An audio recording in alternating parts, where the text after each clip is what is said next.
What are your goals and expectations for the upcoming season? Our goals and expectations for this season are just to make sure that we keep getting better. Even though we think that not a whole lot of schools out there look at us and say, oh, this is just the start of their fourth season, like maybe they did in our first or second year. We are aware of that, and with having a pretty good first year and then having a pretty down second year, we were really happy with the turnaround that we had in our third season, and that was a big change from one year to the next. So going into our fourth year after our third year, we just want to make sure that we keep pointed in the right direction. We don't want to have kind of our schedule looking like a roller coaster where we have a pretty good first year, a terrible second year, we impress people our third year, and then kind of do worse in our fourth year. We want to make sure that we keep it pointed in the right direction, and we think we kind of righted the ship last year, and recruiting's going well. We're bringing in good guys and returning guys at key positions. So our goal this year is to improve our record a little bit. I know that our guys, they definitely got a taste of the postseason conference with us hosting a game, and then turned right around and lost a game that we got to host in the conference. So we were pleased with some of the experience we got from being able to compete in the ECAC tournament, and have the experience of being in a game where if it's over, it's over, but if you win, you get to play another game. And I think that maybe a lot of guys learned that going into the ECAC after losing a game in the first round of the conference tournament. So we made our schedule a little tougher, so we think that if we can have a better record with a little bit tougher schedule, then it's going to be a successful year for sure.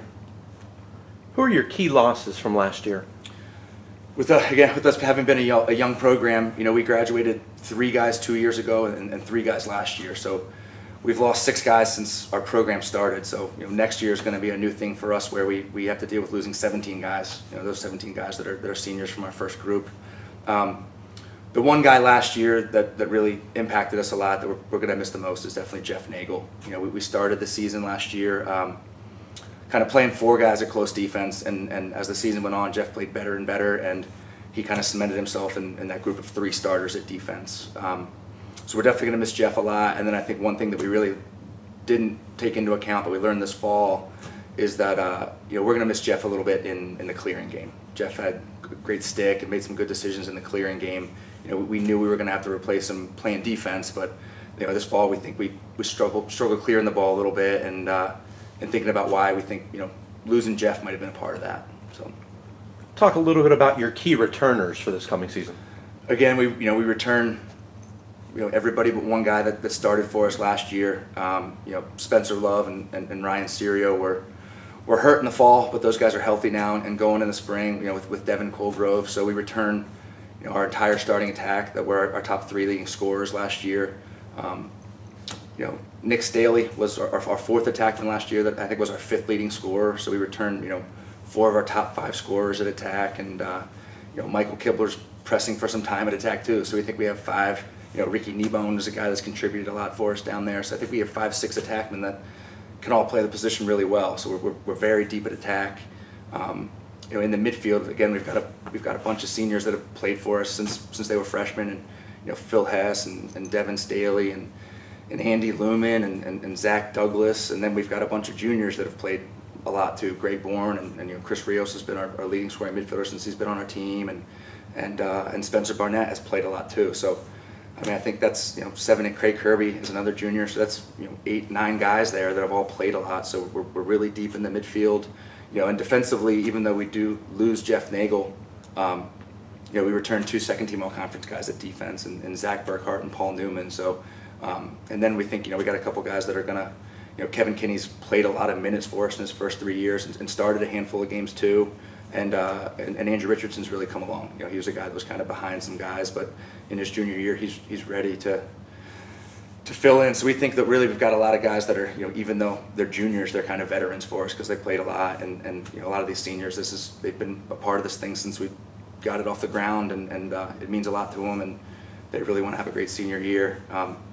Tyler Haynes has had his fair share of injuries, and he was our starting goalie. Last year was the first year he was completely healthy, but he's got to hold off some young guys that are really getting better and challenge them for a spot.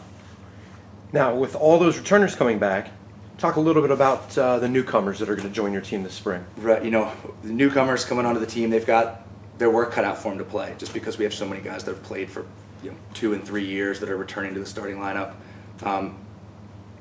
we do have a transfer from Ohio Wesleyan who had a great freshman year for Ohio Wesleyan last year, who transferred into school. He joined us this spring, Tate Rowland.